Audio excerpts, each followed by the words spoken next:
शादी का उम्र भी तो नहीं हुआ है।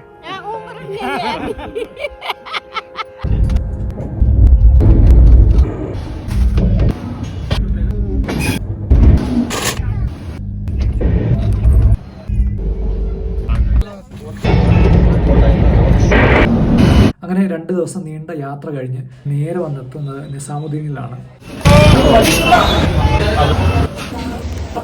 തിരുവനന്തപുരത്ത് നിന്നുള്ള എൻ്റെ ട്രെയിൻ നിസാമുദ്ദീൻ റെയിൽവേ സ്റ്റേഷനിൽ എത്തേണ്ടിയിരുന്നത് 12:30-ക്കാണ്. സ്വാഭാവികമായിട്ടും ഇന്ത്യൻ റെയിൽവേ സമയം പാലിക്കാത്തത് കൊണ്ട് തന്നെ 1:45-നാണ് എൻ്റെ ട്രെയിൻ എത്തുന്നത്. അപ്പോൾ 1:45-ന് നിസാമുദ്ദീൻ ട്രെയിൻ ഇറങ്ങിയതിന് ശേഷം 3:20-ന് ന്യൂഡൽഹി റെയിൽവേ സ്റ്റേഷനിൽ നിന്ന് എനിക്ക് ഡൽഹിയിൽ നിന്ന് ഹരിദ്വാറിലേക്ക് പോകുന്ന ട്രെയിൻ ഓൾറെഡി ബുക്ക് ചെയ്തിരിക്കുകയാണ്. അപ്പോൾ എനിക്ക് നിസാമുദ്ദീൻ റെയിൽവേ സ്റ്റേഷനിൽ നിന്ന് ന്യൂഡൽഹി റെയിൽവേ സ്റ്റേഷനിലേക്ക് പോകേണ്ടതായിട്ടുണ്ട്. അപ്പോൾ അതിന് അരമണിക്കൂറാണ് എടുക്കുന്നത്. കൂടിപ്പോയി കഴിഞ്ഞാൽ 3/4 മണിക്കൂർ, അല്ലെങ്കിൽ വലിയ ബ്ലോക്ക് ഉണ്ടെങ്കിൽ പോലും 1 മണിക്കൂറിൽ പുറത്ത് ഒരിക്കലും എടുക്കാറില്ല. അപ്പോൾ ഞാൻ നിസാമുദ്ദീൻ റെയിൽവേ സ്റ്റേഷനിൽ ഇറങ്ങി ഭക്ഷണം കഴിച്ച് ഒരു 2 മണിയായപ്പോഴേക്കും ഓലയിലൊരു ഓട്ടോ ബുക്ക് ചെയ്തു. ഓലയിൽ ഞാൻ ഓട്ടോ ബുക്ക് ചെയ്യുന്ന സമയത്ത് എനിക്ക് കാണിച്ചിരുന്ന സമയം എന്ന് പറയുന്നത് ഏതാണ്ട് 2:30 ആകുമ്പോഴേക്കും ഈ റെയിൽവേ സ്റ്റേഷനിൽ എത്തും എന്നുള്ള രീതിയിലാണ്. അപ്പോൾ 2:30-ക്ക് റെയിൽവേ സ്റ്റേഷനിൽ എത്തിക്കഴിഞ്ഞാൽ 3:20 വരെ സമയമുണ്ട്, ഏതാണ്ട് 1 മണിക്കൂറോളം സമയമുണ്ട്. ഈ ഓട്ടോ വരാൻ തന്നെ അത്യാവശ്യം വൈകിയ സമയത്ത് എനിക്ക് ടെൻഷനാവാൻ തുടങ്ങി. ഇനി ട്രാഫിക് എങ്ങാനും വന്നിട്ട് ട്രെയിൻ മിസ്സാവും എന്നുള്ള രീതിയിൽ. അപ്പോഴും ഈ ഓട്ടോയിൽ റൈറ്റ് ടൈം കാണിക്കുന്നതെന്ന് പറയുന്നത് 2:38-ന് റെയിൽവേ സ്റ്റേഷനിൽ എത്തും എന്നുള്ള രീതിയിലാണ്. ഞാനിപ്പോൾ ഈ ഡ്രൈവറിൻ്റെ അടുത്ത് പറഞ്ഞു എനിക്ക് ഇതുപോലെ അവിടുന്ന് 3:20-നാണ് എൻ്റെ ട്രെയിൻ ഉള്ളത്, അപ്പോൾ 3:20-ന് എത്താൻ സാധിക്കുമോ എന്നുള്ള രീതിയിൽ ഞാൻ ചോദിച്ച സമയത്ത് ഇതൊരു അവസരമായിട്ട് കണ്ട് പുള്ളി നല്ലൊരു പണി തരാൻ ശ്രമിച്ചു. പുള്ളി എൻ്റെ അടുത്ത് ചോദിച്ചു ക്യാഷ് ആണോ അതോ UPI ആണോ, എങ്ങനെയാണ് പേയ്മെൻറ്റ്? അപ്പം ഞാൻ പറഞ്ഞു UPI ആണ്, 144 രൂപയാണ് കാണിക്കുന്നത് എന്ന് പറഞ്ഞ സമയത്ത് പുള്ളി പറഞ്ഞു ഇന്ന് ഇവിടെ BJPയുടെ ഒരു പരിപാടി നടക്കുന്നുണ്ട്, അതുകൊണ്ട് എല്ലാ റോഡും നല്ല ട്രാഫിക് ആയിരിക്കും, അപ്പോൾ കുറച്ച് ചുറ്റിയേ പോകാൻ പറ്റൂ, പക്ഷേ കൃത്യസമയത്ത് നിങ്ങൾ എത്തിക്കാം, മൊത്തം കൂടി ഒരു 300 രൂപയാവും, അത് നിങ്ങൾക്ക് തരാൻ കഴിയുമോ എന്ന് ചോദിച്ചു. അപ്പോൾ ഞാൻ പറഞ്ഞു നിങ്ങളിപ്പോൾ ദൂരം കൂടുതലാണ് എടുക്കുന്നതെങ്കിലും അതിനനുസരിച്ച് റേറ്റ് മാറിക്കോളും, അപ്പോൾ അത് ഞാൻ അറിയേണ്ട വിഷയമല്ല. ഞാൻ കഷ്ടകാലത്തിന് ഇങ്ങനെ സ്വയം ഡിഫെൻഡ് ചെയ്ത് ഇല്ല പൈസ കൊടുക്കില്ല എന്ന് പറയുന്നൊരു സ്റ്റാൻഡിലെത്തി. ഈ പൈസ കൊടുക്കില്ല എന്ന് പറയുന്ന സ്റ്റാൻഡിലെത്തിയ സമയത്ത് പുള്ളിക്കാരൻ പെട്ടെന്ന് തന്നെ വളരെ റിവെഞ്ച്ഫുള്ളായിട്ട്, അതായത് എനിക്ക് ഗൂഗിൾ മാപ്പിൽ കാണാം, ഞാൻ ഇടയ്ക്കിടയ്ക്ക് മാപ്പ് നോക്കുന്നുണ്ട്, ഗൂഗിൾ മാപ്പിൽ എനിക്ക് കൃത്യമായിട്ടുള്ള വഴി കാണാം. അവിടെ ഈ പറയുന്ന പോലെ പല വഴികളിലും ട്രാഫിക് ഉണ്ട്, ചില വഴികൾ ട്രാഫിക് ഇല്ല. എന്നാലും പുള്ളിക്കാരൻ ഈ മാപ്പിൽ കാണുന്ന വഴിയല്ലാതെ അത്യാവശ്യം നല്ല ചുറ്റിയ വണ്ടി കൊണ്ടുപോകൂ, കൃത്യമായി ലേറ്റ് ആകും എന്ന് എൻഷുർ ചെയ്യുന്ന രീതിയിൽ ഓടിക്കാൻ തുടങ്ങി. അപ്പോൾ പുള്ളി എൻ്റെ അടുത്ത് വീണ്ടും ചോദിക്കുന്നു നിങ്ങൾക്ക് ട്രെയിൻ നഷ്ടമായി കഴിഞ്ഞാൽ അതിലും നഷ്ടമാണ്, അപ്പോൾ 300 രൂപ തരുന്നതാണോ പ്രശ്നം എന്നുള്ള രീതിയിൽ പുള്ളി ചോദിക്കാൻ തുടങ്ങി. അപ്പോൾ ഇത് ശരിക്കും ഒരു പകൽക്കൊള്ള തന്നെയാണ് എന്ന് എനിക്ക് അറിയാവുന്നതുകൊണ്ട് തന്നെ ഞാൻ പറഞ്ഞു ഇല്ല പൈസ ഞാൻ തരില്ല, എനിക്ക് ലേറ്റ് ആയാലും കുഴപ്പമില്ല, ഞാൻ അടുത്ത ട്രെയിൻ പിടിച്ച് പോയിക്കൊള്ളാം, എനിക്ക് കുഴപ്പമില്ല എന്നുള്ളൊരു സ്റ്റാൻഡ് എടുക്കാൻ തുടങ്ങിയ സമയത്ത് പുള്ളി അഗെയിൻ ഇങ്ങനെ ചുറ്റിക്കാൻ തുടങ്ങി. അപ്പോൾ പുള്ളി എൻ്റെ അടുത്ത് പറഞ്ഞു, പുള്ളി വീണ്ടും എൻ്റെ അടുത്ത് ചോദിക്കാൻ തുടങ്ങി 300 രൂപ തരാൻ നിങ്ങൾക്ക് പറ്റില്ലേ, എന്താ പറ്റാത്തത് എന്നുള്ള രീതിയിൽ. ഇതുപോലുള്ള പകൽക്കൊള്ളകൾ ഒഴിവാക്കാനാണ് പലപ്പോഴും നമ്മൾ ഇങ്ങനെയുള്ള ആപ്പുകൾ യൂസ് ചെയ്യുന്നത്. കാരണം നമുക്കറിയാം ഇങ്ങനെയുള്ള സാഹചര്യങ്ങളിലാണ് നമ്മൾ ഏറ്റവും കൂടുതൽ വഞ്ചിക്കപ്പെടുന്നത്. നമ്മുടെ അടുത്ത് കള്ളം പറഞ്ഞും കൃത്യമായിട്ടുള്ള ദൂരം പറയാതെ ഒക്കെ നമ്മുടെ അടുത്ത് വളരെയധികം പൈസ നമുക്ക് കാര്യങ്ങൾ അറിയില്ല എന്ന് മനസ്സിലായി കഴിഞ്ഞാൽ വാങ്ങിക്കുന്ന ഒരു രീതിയുണ്ട്. അപ്പോൾ ഇതെനിക്ക് ഒരുപാട് യാത്രകളിൽ ഉണ്ടായിട്ടുണ്ട്. പലപ്പോഴും അതിനെ നമുക്കൊന്നും ചെയ്യാൻ കഴിയില്ല എന്ന് പറയുന്നൊരു പ്രശ്നമുണ്ട്. നമുക്കറിയാത്തൊരു സ്ഥലമാകുമ്പോൾ ഡൽഹി നമുക്കറിയാവുന്ന സ്ഥലമാണ്. അപ്പോൾ ഡൽഹിയിൽ എനിക്ക് പേഴ്സണലി ഇതിൻ്റെ ദൂരം അറിയാം. ഞാനപ്പോൾ എൻ്റെ സ്റ്റാൻഡ് വളരെ സ്ട്രോങ് ആയിട്ടിരുന്നു, പക്ഷേ ഇദ്ദേഹം ഇങ്ങനെ ചുറ്റിച്ചുകൊണ്ടേയിരുന്നു. ഒരു സമയമായപ്പോൾ ഞാൻ ആപ്പിൽ നോക്കുന്ന സമയത്ത് അവിടെ എത്താനുള്ള സമയം 3:21 ആകും എന്ന് കാണിച്ചു. ഇത് തുടങ്ങിയതെന്ന് പറയുന്നത് 2:30-ക്ക് എത്തുമെന്ന് പറഞ്ഞിട്ടാണ്. അവസാനം 3:21 ആകും എന്ന് കാണിച്ചാൽ 3:20-നാണ് എൻ്റെ ട്രെയിൻ. അപ്പോൾ സ്വാഭാവികമായിട്ടും ട്രെയിൻ മിസ്സാവും എന്നുള്ള കാര്യം ഞാൻ ഉറപ്പിച്ചു. അങ്ങനെ 3:20 കഴിഞ്ഞിട്ടാണ് അവസാനം ഇദ്ദേഹം എന്ത് ചെയ്യുന്നത്, ഈ റെയിൽവേ സ്റ്റേഷൻ്റെ മുന്നിൽ ഡ്രോപ്പ് ചെയ്യുന്നത്. ഡ്രോപ്പ് ചെയ്ത് കഴിഞ്ഞിട്ടും പുള്ളി എൻ്റെ അടുത്ത് ഇല്ല എനിക്ക് പൈസ താ, ഞാൻ ഇപ്പോൾ ചുറ്റിയാണ് വന്നത്, പൈസ താന്നുള്ള രീതിയിൽ പറയാൻ ശ്രമിച്ചു. അപ്പം ഞാൻ സ്വാഭാവികമായിട്ട് അദ്ദേഹത്തോട് പറഞ്ഞു നിങ്ങൾക്ക് പൈസ തരില്ല എന്ന് മാത്രമല്ല ഞാനിത് ഉറപ്പായിട്ടും കംപ്ലയിൻറ്റ് ചെയ്യും എന്ന് പറഞ്ഞു. ഈ ഒരു യാത്രയിൽ ഡൽഹിയിൽ നിന്നൊരു ഓട്ടോയിൽ കയറിയിട്ട് ഇങ്ങനെ ഒരു പണി കിട്ടുന്നത് ഇത് അവസാനത്തെ തവണയൊന്നും അല്ല. ഇനിയും ഇത്തരത്തിലുള്ള പണികൾ 1, 2, 3 തവണയൊക്കെ ഈ യാത്രയിൽ തന്നെ കിട്ടുന്നുണ്ട്. അപ്പോൾ അതിൽ നിന്ന് നമുക്ക് മനസ്സിലാക്കേണ്ടത് എന്താണെന്ന് വെച്ച് കഴിഞ്ഞാൽ ഡൽഹിയിൽ നിന്ന് ഓട്ടോ വിളിക്കുമ്പോൾ അതിപ്പോൾ ഊബർ വഴിയോ അല്ലെങ്കിൽ ഓല വഴിയോ വിളിക്കുമ്പോൾ പോലും നമ്മൾ കുറച്ചൊക്കെ കോഷ്യസ് ആവണമെന്നാണ് അതിൽ നിന്ന് നമ്മൾ മനസ്സിലാക്കേണ്ടത്. ഒടുവിൽ ന്യൂഡൽഹി റെയിൽവേ സ്റ്റേഷനിൽ എത്തിയ സമയത്ത് ബാഗുകളുടെ സെക്യൂരിറ്റി ചെക്കിൻ്റെ അവിടെ പോലും നല്ല തിരക്കുണ്ടായിരുന്നു. ഒടുവിൽ ബാഗ് സ്കാൻ ചെയ്തതിന് ശേഷം ഞാൻ എസ്കലേറ്ററിലൂടെ ഓടിപ്പടച്ച് കയറി പ്ലാറ്റ്ഫോമിൽ മുകളിൽ നിന്ന് നോക്കുമ്പോൾ തന്നെ ഈ ട്രെയിൻ മൂവ് ചെയ്ത് തുടങ്ങിയതായിട്ട് കാണാൻ സാധിച്ചിരുന്നു. അപ്പോൾ എനിക്ക് ട്രെയിൻ നഷ്ടമായെന്ന് ഏതാണ്ട് ഉറപ്പ് വരുത്തി ഞാൻ പടി ഇറങ്ങി വരുന്ന സമയത്ത് ഈ ട്രെയിൻ ഒരു വട്ടം കൂടെ നിർത്തുകയും അങ്ങനെ എനിക്ക് ഈ ട്രെയിനിൽ കയറാൻ കഴിയുകയും ചെയ്തു. മാത്രമല്ല ഞാൻ ട്രെയിനിൽ കയറുന്ന സമയത്ത് ഏതാണ്ട് 2:40 ആയിരുന്നു. അപ്പോൾ ഇന്ത്യൻ റെയിൽവേ കൃത്യസമയത്ത് ഓടാത്തത് കൊണ്ട് ഇത്തവണ ഒരു ഗുണം കൂടി കിട്ടി. ഹരിദ്വാറിലേക്കുള്ള ഈ ട്രെയിനിൽ കയറുന്ന സമയത്ത് തന്നെ മൊത്തത്തിലൊരു ചേഞ്ച് ഓഫ് മൂഡ് ഉണ്ടായിരുന്നു. സന്യാസി വേഷത്തിലുള്ള ഒരുപാട് ആളുകൾ ഈ ട്രെയിനിൽ യാത്ര ചെയ്യുന്നുണ്ട്. നീണ്ട താടിയും ജടയും ഒക്കെ ആയിട്ട് കുറേ ആളുകൾ ഈ ട്രെയിനിൽ യാത്ര ചെയ്യുന്നുണ്ട്. ട്രെയിൻ ചലിച്ചു തുടങ്ങുന്നതിന് മുമ്പ് തന്നെ അടുത്തൊരു രസകരമായ സംഭവം കൂടി സംഭവിച്ചു. ഒരാൾ അയാളുടെ ഭാര്യയും ഒരു കൈക്കുഞ്ഞുമായിട്ട് വന്നിട്ട് എൻ്റെ അടുത്ത് പറഞ്ഞു, ഇതുപോലെ തൊട്ട് പിന്നിലെ 2 സീറ്റാണ് അവർക്ക്, ഇവിടുത്തെ 2 സീറ്റ് അവർക്ക് കൊടുക്കുക, ഒരു ഫാമിലി ആയിട്ടാണ് ട്രാവൽ ചെയ്യുന്നതെന്ന് പറഞ്ഞിട്ട്. അപ്പോൾ എനിക്ക് ആദ്യം ഇതിൻ്റെ ലോജിക്ക് മനസ്സിലായില്ല. കാരണം ഇവർക്ക് പിന്നിലും 2 സീറ്റുണ്ട്, ഇവർക്ക് മുന്നിലേക്ക് 2 സീറ്റാണ് വേണ്ടത്. അപ്പം ഞാനിരിപ്പുണ്ട്, മറ്റ് 2 പേര് ഇരിപ്പുണ്ട്, അതിൽ സന്യാസി വേഷത്തിലുള്ള ഒരു മനുഷ്യനുണ്ട്. അപ്പം ഞാൻ ഇവരുടെ അടുത്ത് ചോദിച്ചു, ഈ കൈക്കുഞ്ഞിനെ ഇവർ കയ്യിൽ തന്നെയാണ് പിടിക്കുന്നത്, അപ്പോൾ എന്തിനാണ് ഇവിടുത്തെ സീറ്റെന്ന് ചോദിച്ച സമയത്ത് ഞാൻ ഇരിക്കുന്ന ഈ വിൻഡോ സീറ്റ് അദ്ദേഹത്തിന് വേണം. അപ്പം ഞാൻ അദ്ദേഹത്തോട് എന്തിനാണ് ഈ വിൻഡോ സീറ്റ് എന്ന് ചോദിച്ച സമയത്ത് ഇയാൾ ഗുഡ്ക കഴിച്ചുകൊണ്ടിരിക്കുകയാണ്, ഗുഡ്ക തുപ്പാനാണ് ഈ വിൻഡോ സീറ്റ് വേണ്ടത്. അപ്പം ഞാൻ ഇല്ല, തരാൻ പറ്റില്ല എന്ന് പറഞ്ഞു. ഇത്തരത്തിലുള്ള പല രസകരമായ സംഭവങ്ങളും കൂടുതൽ സംഭവിക്കാറുള്ളത് പലപ്പോഴും കേരളം വിട്ട് യാത്ര ചെയ്യുന്ന സമയത്താണ്.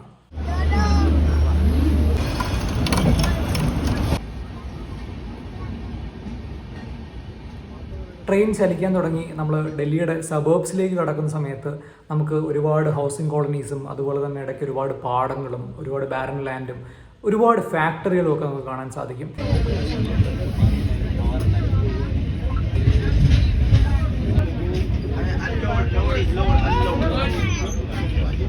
ആ കാഴ്ച പയ്യെ പയ്യെ കൂടുതൽ കൃഷിഭൂമികളും ചെറിയ ചെറിയ ടൗണുകളും നീണ്ടു നിരന്ന് കിടക്കുന്ന പാടങ്ങളും ഒക്കെ ആയിട്ടുള്ള ഒരു കാഴ്ചയിലേക്ക് വൈകാതെ തന്നെ മാറി.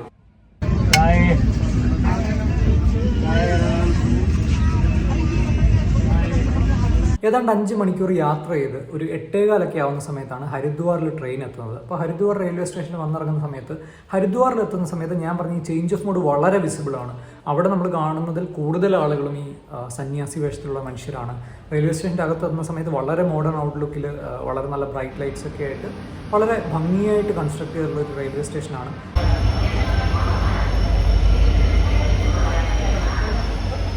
ഞാൻ ഈ റെയിൽവേ സ്റ്റേഷനിൽ നിന്ന് പുറത്തേക്ക് ഇറങ്ങുന്ന സമയത്ത് ഇതിൻ്റെ കവാടം തന്നെ കുറച്ച് വ്യത്യസ്തമായ, കുറച്ചും കൂടെ ഒരു ട്രഡീഷണലായ ലുക്കിലുള്ള ഒരു കവാടമാണ് ഇതിനകത്ത്. ഇതൊരു ഡിവോഷണൽ ആയിട്ടുള്ള ലോകത്തേക്കുള്ള ഒരു ഗേറ്റ് വേ ആണ് എന്ന് നമുക്ക് മനസ്സിലാക്കി തരുന്ന പോലെ ശിവൻ്റെ ഒരുപാട് പ്രതിമകൾ, അതുപോലെ ഈ റെയിൽവേ സ്റ്റേഷന് ചുറ്റും ഭിക്ഷക്കാരായിട്ടും സാധുക്കളായിട്ടും സന്യാസി വേഷത്തിലുള്ള മനുഷ്യരായിട്ടും ഒക്കെ ഒരുപാട് ആളുകളെ നമുക്ക് കാണാൻ സാധിക്കും. അപ്പോൾ it's a whole different world all together എന്ന് പറയുന്ന ഒരു ഫീൽ നമുക്ക് കിട്ടും. ഈ റെയിൽവേ സ്റ്റേഷനിൽ നിന്ന് പുറത്തേക്ക് ഇറങ്ങുന്ന സമയത്ത് ഈ ഹരിദ്വാറിലെ ഈ മെയിൻ റോഡ് എന്ന് പറയുന്നത് ഡൽഹി പോലെ തന്നെ വളരെ കെയോട്ടിക് ആയിട്ടുള്ളൊരു റോഡും വല്ലാത്ത നിയന്ത്രിക്കാൻ കഴിയാത്ത പോലുള്ള ട്രാഫിക്കും ഒക്കെയാണ്. ആ സമയത്ത് നമ്മൾ ഇത്രയും വലിയ ബാഗൊക്കെ ആയിട്ട് ഇങ്ങനെ ട്രാവൽ ചെയ്യുന്ന സമയത്ത് സ്വാഭാവികമായിട്ട് ഒരുപാട് ഓട്ടോക്കാർ നമ്മുടെ അടുത്ത് വരും.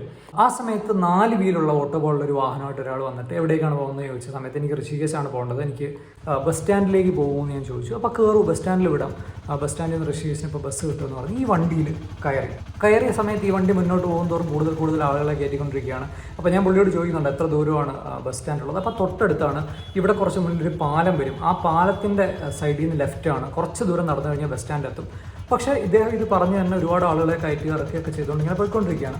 പക്ഷേ എനിക്ക് ഈ പറഞ്ഞ പോലെ 9 മണി ആയിട്ടില്ല. അപ്പോൾ സ്വാഭാവികമായിട്ട് ഋഷികേശ് എത്താനുള്ള ബസ് കിട്ടും. ഋഷികേശ് ഹരിദ്വാറിൽ നിന്ന് ഏതാണ്ട് 20 കിലോമീറ്റർ താഴെ മാത്രമാണുള്ളത്. അപ്പോൾ അധികം ദൂരെയുള്ളൊരു സ്ഥലമല്ലാത്തതുകൊണ്ട് ഞാൻ അത്യാവശ്യം കൂളായിട്ട് തന്നെ ഇരുന്നു ഇയാളുടെ ഈ വണ്ടിയിലുള്ള യാത്ര തുടർന്നു. ഞാൻ മുൻ സൈഡിലാണ് ഇരിക്കുന്നത്, മുന്നിൽ ഞാനും മറ്റൊരാളും ഇടിച്ചു കുത്തി ഇരിക്കുകയാണ്.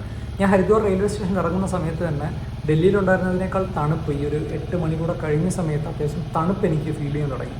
ഞാൻ ഒരുപാട് കാലങ്ങൾക്ക് ശേഷമാണ് നോർത്തിലേക്ക് ട്രാവൽ ചെയ്യുന്നത്. അതും നമ്മുടെ നാട്ടിലെ ക്ലൈമറ്റുമായിട്ട് ഇണങ്ങി കുറേ കാലം ജീവിച്ചതിന് ശേഷമാണ് ഈ ഒരു വിൻ്റർ ടൈമിൽ നോർത്തിൽ വന്ന് ഇറങ്ങുന്നത്. നല്ല തണുപ്പ് ഇങ്ങനെ കാറ്റായിട്ട് അടിച്ച് കയറിക്കൊണ്ടിരിക്കുകയാണ്. മുഖമൊക്കെ നന്നായിട്ട് കിടുങ്ങുന്നുണ്ട്. ഇതിനിടയിൽ ഈ വണ്ടി ഓടിക്കുന്നതിനിടയിൽ തന്നെ ചുണ്ടിൽ ബീഡി വെച്ച് കത്തിച്ച് ഈ ഡ്രൈവർ വലിക്കുന്നുണ്ട്. സ്ഥലമെത്തി എന്ന് പറഞ്ഞിട്ട് കുറേ ദൂരത്തിന് ശേഷം ശരിക്കും ഋഷികേശിലെത്തിയിട്ട് ഋഷികേശ് ബസ് സ്റ്റാൻഡിലേക്കുള്ള വഴിയാണ് പുള്ളി എനിക്ക് പറഞ്ഞു തരുന്നത്. ഇവിടുന്ന് പോയി കഴിഞ്ഞാൽ ഋഷികേശ് ബസ് സ്റ്റാൻഡാണ്, ഇനി അങ്ങോട്ട് ബസ് കിട്ടില്ല, ഈ വണ്ടിയിൽ തന്നെ കൊണ്ടുവിടാം എന്ന് അദ്ദേഹം പറഞ്ഞു. അപ്പോൾ അങ്ങനെ പോകാൻ തന്നെ വേറെ 2 പേര് കൂടിയുണ്ട്. അപ്പോൾ അവർക്ക് ആദ്യത്തെ ഒരു ബ്രിഡ്ജുണ്ട്, ആ ബ്രിഡ്ജിനടുത്താണ് ഇറങ്ങേണ്ടതെന്ന് പറഞ്ഞു. അപ്പോൾ ഇദ്ദേഹത്തിൻ്റെ അടുത്ത് പറഞ്ഞു 50 രൂപയാണ് ഈ വണ്ടിക്ക് വാങ്ങിയത്. അത് നേരത്തെ പറഞ്ഞിട്ടുണ്ടായിരുന്നു. അപ്പോൾ 100 തരണമെന്ന് പറഞ്ഞപ്പോൾ ഞാൻ 100 തരാം. അപ്പോൾ അവിടെ എത്തി എത്തിയ സമയത്ത് ഞാൻ പറഞ്ഞു എനിക്ക് പോകേണ്ടത് ഇവിടുന്ന് 2 കിലോമീറ്ററും കൂടെ മുന്നിലേക്ക് ഒരു ഹോസ്റ്റലിൻ്റെ അടുത്തേക്ക്. സ്ഥലം ചോദിച്ചു. ഞാൻ സ്ഥലം പറഞ്ഞു കൊടുത്ത സമയത്ത് അദ്ദേഹം പറഞ്ഞു 300 രൂപയാവും, കുറച്ച് ദൂരമുണ്ട്. അപ്പം ഞാൻ പറഞ്ഞു ദൂരമില്ല, 2 കിലോമീറ്ററേ ഉള്ളൂ, എനിക്ക് ഗൂഗിൾ മാപ്പിൽ കാണാൻ കഴിയും, നേരെയുള്ള വഴി തന്നെയാണ് എന്ന് പറഞ്ഞപ്പോൾ അദ്ദേഹം പറഞ്ഞു ഭയങ്കര കയറ്റമാണ്, മാത്രമല്ല ഒരു പോലീസ് ചെക്ക് പോസ്റ്റ് വരും, ആ ചെക്ക് പോസ്റ്റിന് ശേഷം ഞങ്ങളുടെ ഈ വണ്ടി അലൗഡ് അല്ല, അതുകൊണ്ട് 300 രൂപ തന്നെ വേറെ ഒരു വണ്ടി ഈ സമയത്ത് കിട്ടില്ല. ഈ 2 കിലോമീറ്റർ നിങ്ങൾ ഈ ബാഗും ചുമന്നുകൊണ്ട് ഈ തണുപ്പത്ത് മല കയറി പോകാൻ നല്ല പ്രയാസമായിരിക്കും എന്ന് പറഞ്ഞു.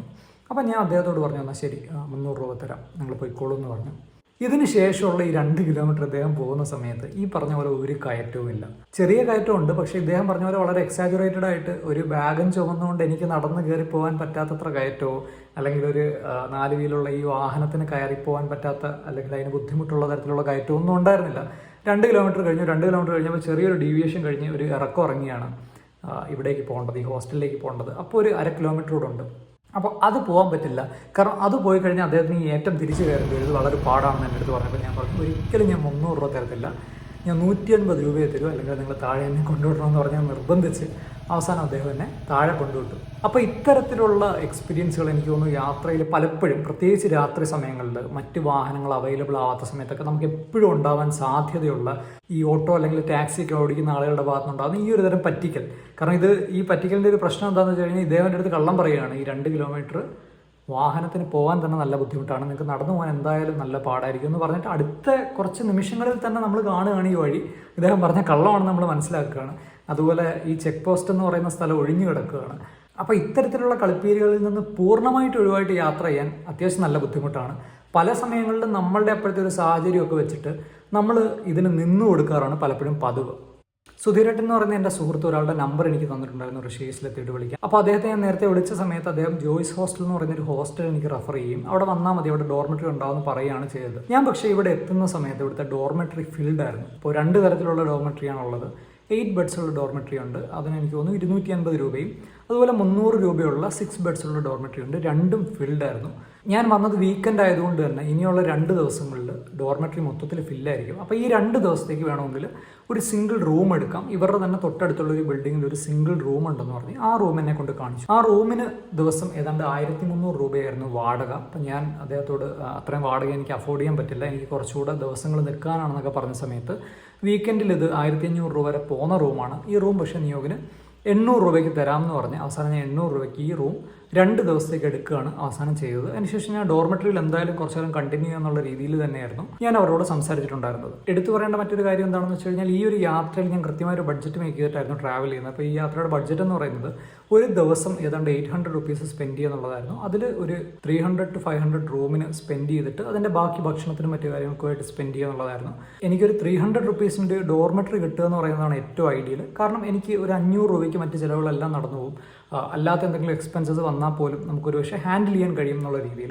പക്ഷേ എനിക്ക് ഋഷികേശ് എത്തിയ സമയം തന്നെ മനസ്സിലായ ഒരു കാര്യം എന്താണെന്ന് വെച്ച് കഴിഞ്ഞാൽ ഈ ഒരു ബഡ്ജറ്റിൽ ചിലപ്പോൾ മുന്നോട്ട് പോകാൻ കുറച്ച് ബുദ്ധിമുട്ടുണ്ടാവാൻ സാധ്യതയുണ്ട്.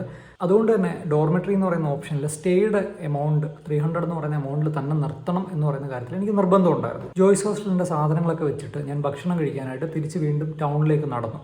ടൗണിലേക്ക് നടന്ന സമയത്ത് ഒരു ഹോട്ടൽ കാണാൻ ഇടയായി. ഋഷികേശിലെ ഈ മെയിൻ ഏരിയയിൽ നോൺ വെജിറ്റേറിയൻ ഭക്ഷണം കിട്ടുന്നത് നല്ല ബുദ്ധിമുട്ടുള്ള കാര്യമാണ്, കിട്ടില്ല എന്ന് തന്നെ പറയാം. അതുപോലെ തന്നെ ആൽക്കഹോളും ഈ ഏരിയയിൽ കിട്ടില്ല. അപ്പോൾ ഞാൻ വെജിറ്റേറിയൻ ഒരു ഹോട്ടലിൽ കയറി. ആ ഒരു ഹോട്ടൽ മാത്രമാണ് രാത്രി ആ ഒരു സമയത്ത് ഏതാണ്ട് 12 മണി കഴിഞ്ഞിരുന്നു. ആ ഒരു സമയത്ത് ആ ഒരു ഹോട്ടൽ മാത്രമാണ് കാണാൻ കഴിഞ്ഞത്. അവിടെ കയറിയ സമയത്ത് ഈ പറഞ്ഞ പോലെ ഭക്ഷണത്തിൻ്റെ റേറ്റ് കണ്ട സമയത്ത് തന്നെ എനിക്ക് അഗെയിൻ എൻ്റെ ബഡ്ജറ്റിനെ കുറിച്ച് ഒരു കൺസേൺ തോന്നി തുടങ്ങി. അവിടുത്തെ ഏറ്റവും ബെയർ മിനിമം ഡിഷായിട്ടുള്ള ആലു ഗോബി അല്ലെങ്കിൽ ആലു മട്ടറൊക്കെ തന്നെ 150 രൂപ 140 രൂപയ്ക്കൊക്കെയാണ് സ്റ്റാർട്ട് ചെയ്യുന്നത്. അതുപോലെ റൊട്ടി 20 രൂപയാണ്. അപ്പോൾ ഒരു നേരത്തെ ഭക്ഷണം എങ്ങനെ കഴിച്ചാൽ 200 രൂപ അടുത്താകും എന്ന് പറയുന്നൊരു കാര്യം എനിക്ക് മനസ്സിലായി. ഡിന്നറിന് ശേഷം ഞാൻ ഋഷികേശ് ടൗണിലൂടെ ഇങ്ങനെ ഹോസ്റ്റലിലേക്ക് നടക്കുന്ന സമയത്ത് ആ നീണ്ട യാത്രയുടെ ആ ഒരു ക്ഷീണം മുഴുവൻ എനിക്ക് ഫീൽ ചെയ്യുന്നുണ്ടായിരുന്നു. അതുപോലെ നല്ല തണുപ്പത്ത് നല്ല കാറ്റും വീശുന്നുണ്ടായിരുന്നു. അങ്ങനെ ഞാൻ ഹോസ്റ്റലിലേക്ക് തിരിച്ചു നടന്നു.